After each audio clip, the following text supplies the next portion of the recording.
जय सद्गुरू. कुठल्याही व्यक्तीच्या मनात वाईट विचार कधी येतात, जेव्हा त्या विचारांना वेगवेगळ्या प्रकारची धारणा भेटत असते आणि ही धारणा मनातील असलेल्या विश्वासाच्या कमतरतेमुळे उद्भवत असते. मग मनातील विश्वास हा कितीही असला तरी त्याला अजून कसं वाढवावं याबद्दल मनुष्य विचार करत लागतो.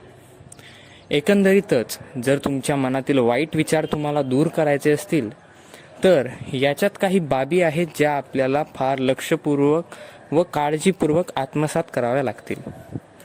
सर्वात महत्त्वाचे म्हणजे तुमचे मन हे तुम्ही समाधानी ठेवायला हवे. समाधानी व्यक्ती कधीच कोणत्या विचारात पडत नाही, विचारात गुंतत नाही. दुसरी गोष्ट, तुमचे मन कोणत्याही एका ठिकाणी केंद्रित असावे.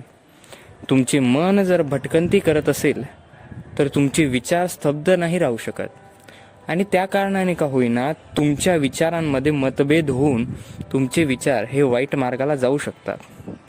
म्हणून तुमचे मन केंद्रित असायला हवे. तिसरी गोष्ट, मन हे नेहमी शांत ठेवा, कारण रागाच्या भरात घेतला गेलेला कुठलाही निर्णय हा तुमच्यासाठी फार वाईट ठरू शकतो. म्हणूनच आयुष्यात या 3 गोष्टींना फार महत्त्व द्या. त्याच्यानेच तुमच्या जीवनात सुख व शांती राहील. मित्रहो, भेटूयात पुढच्या व्हिडिओमध्ये अशाच एका नवीन आशयासोबत. तोपर्यंत जय जय रघुवीर समर्थ.